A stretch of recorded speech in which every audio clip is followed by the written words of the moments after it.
Mesdames et messieurs, bonsoir. La télévision d'État en Arménie occidentale vous présente les nouvelles de jour. Voici le principal chapitre d'aujourd'hui. La requête d'Ashot Haroutsounian, président de l'Union patriotique de Chouchi, à Armenak Abrahamian, président de la République d'Arménie occidentale. Faisons connaissance avec l'Arménie occidentale à Lashket. Le blocus complet de la voie de transport a causé un grave manque de nourriture, de médicaments et de carburant en Artsakh. Avec des moyens d'État, l'Azerbaïdjan a lancé une campagne massive. Meher Markarian à la session du Conseil de sécurité de l'ONU. Référence de l'hebdomadaire ACO se livre les Arméniens à réviser. Un nouveau parc sera construit à Kharkialak après une longue pause. Le théâtre de Chouchi a présenté sa première à Gyumri.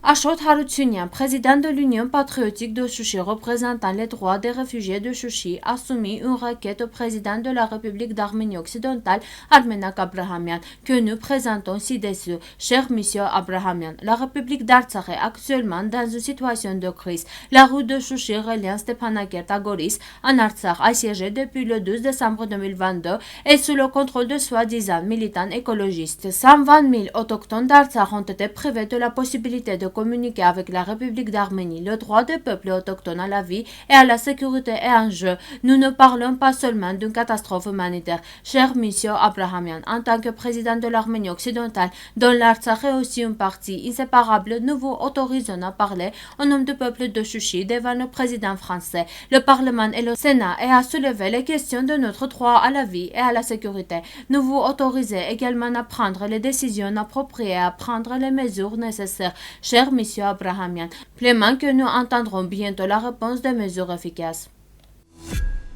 La ville d'Alashkert a été considérée à différentes époques comme un bourg, une agglomération fortifiée, une ville. Elle correspond à la ville d'Anacha ou Alasha, mentionnée dans les inscriptions cunéiformes ourartiennes, connue plus tard sous le nom de Varashaket puis l'Alashkert. Comme 2 milliards de noms en Arménie occidentale, le nom d'Alashkert a également été turquisé pendant la domination turque. Dès le XVe siècle, les Turcs l'appelaient Toprakala. Bien sûr, c'est un exemple clair de génocide blanc par les autorités turques. Alashkert est situé dans la région de même nom. La hauteur au-dessus du niveau de la mer est supérieure à 1700 mètres. Le climat est frais. Il y a de vastes champs de terre noire. Les endroits adjacents à la ville sont riches en sources, mais la ville d'Alashkert elle-même a peu d'eau. L'ancienne Alashkert existe depuis l'époque ourartienne à partir du 8e siècle avant Jésus-Christ. Au début du 13e siècle après Jésus-Christ, l'Alashkert a été libérée de la domination étrangère par les princes Zakharian, mais au même 13e siècle, elle a été conquise par les Mongols et au 14e à 15e siècle, elle tombe sous la domination des tribus turkmènes,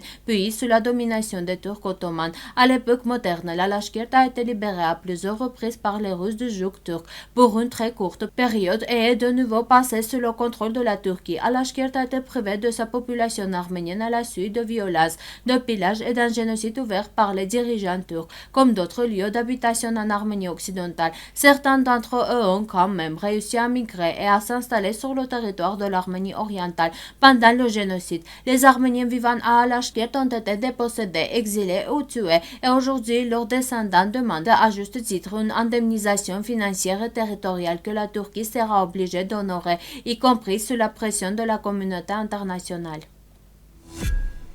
En raison de la fermeture de la route de Berdzor par les forces armées d'occupation de l'Azerbaïdjan, il n'est pas possible de livrer chaque jour 400 tonnes de nourriture et de médicaments de l'Arménie à l'Artsakh.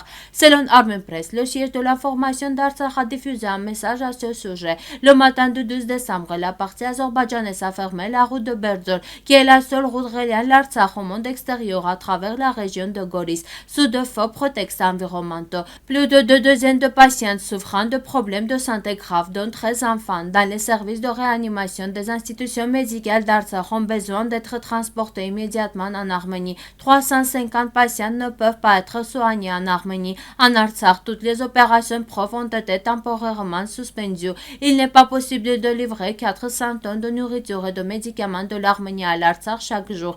Un bloc complet de transport menace d'un manque de nourriture, de médicaments et de carburant, indique le message.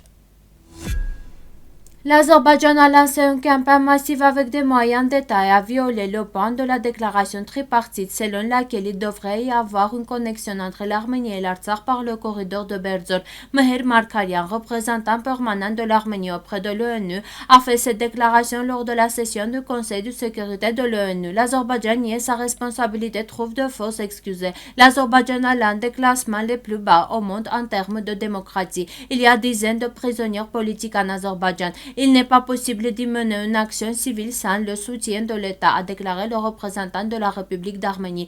Markarian a souligné que l'Azerbaïdjan tentait de créer une catastrophe humanitaire à grande échelle en Artsakh. Malgré les efforts des forces de maintien de la paix, les négociations n'ont pas encore donné de résultats, a-t-il déclaré. La partie arménienne exige que l'ONU déploie une mission d'enquête dans la région de Berzor pour évaluer la situation humanitaire sur le terrain et demande au Conseil de sécurité de prendre des mesures nécessaires dans le cadre de ses fonctions et de condamner les actions agressives de Bakou. L'Arménie occidentale regrette que les autorités d'Erevan ne condamnent pas l'occupation territoriale des forces armées azéries dans la région de Berzor, ni le programme de nettoyage ethnique des populations arméniennes d'Artsakh. La requête présentée par les Arméniens de Chouchi en direction de l'Arménie occidentale sera entendue dans différentes instances, y compris dans le cadre de l'ONU et du Conseil de sécurité de l'ONU. Le journaliste rédacteur en chef d'Akos, Edvard Danzikian, s'est entretenu avec l'auteur du livre arménien Alevi ou Arevi, le producteur Kazem Gundogan, que nous connaissons grâce au film documentaire Les fils perdus de Dersim. Le titre du livre reflète d'abord son contenu et son esprit. Ceux qui connaissent pas l'histoire des génocides peuvent facilement comprendre ce que ce titre implique et décrit. La dernière partie de l'ouvrage, la 13e partie, intitulée Établissement arménien et population de Dersim jusqu'en 1915, établi en lien avec la réalité historique. Le livre est le cri de Dersim sur les histoires douloureuses de personnes qui s'identifiaient comme parlant muet et voyant aveugle. L'interview est disponible sur notre site web. La municipalité d'Akhalkalak a reçu un nouveau budget ciblé pour 2023 d'un montant de 150 000 guel qui sera utilisé pour construire un parc dans la rue Armachenebeli. Une séance conjointe de 4 commissions s'est tenue dans la commune de Sacré-Boulo d'Akhalkalak au cours de laquelle Karen Mergelian, chef du service financier de la commune, a présenté le nouveau budget ciblé aux députés. 150 000 lari alloués à cet effet devraient être dépensés pour la construction d'un nouveau parc dans la rue Armachenebeli, dans le quartier des immeubles et plusieurs étages. La construction débutera en 2023. La première de théâtre de Chouchi de nom de Mokırtış Khandamilian a eu lieu dans la salle de maison arménienne de Gümri. Après la guerre de 44 jours, c'est la première fois que le théâtre de Chouchi monte une nouvelle pièce. Le spectacle a été dirigé par Leonid Harutyunyan, artiste du peuple d'Artsakh, directeur artistique du théâtre de Chouchi, Mokırtış Khandamilian. Le directeur du théâtre, Ashkhen Harutyunyan, a souligné dans la conversation avec Armen Press que leur travail ne s'est pas arrêté même après la guerre. Seulement cette année, ils ont montré 72 pièces. Après le 9 novembre 2020, le théâtre Chouchi a fonctionné comme un théâtre itinérant. Les 27 employés du théâtre se sont installés dans différentes zones d'Arménie et d'Artsakh pendant cette période. Ce Golden Chick était la première pièce qui devait être présentée en première en Artsakh, mais il s'est avéré qu'en raison de la situation, la première pièce a été présentée à Gümri, a déclaré Ashkhen Harutyunyan. Merci de votre fidélité. À la fin de notre émission, vous pourrez profiter d'une performance musique folklorique des Arméniens. Vous pouvez écouter la version complète de la musique sur notre site web.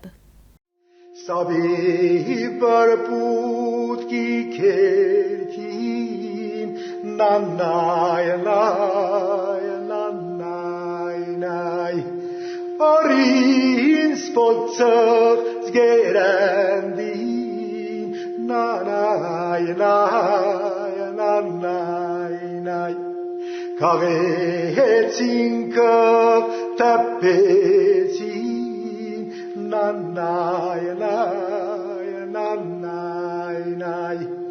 զարգին իրար պապուդի նայ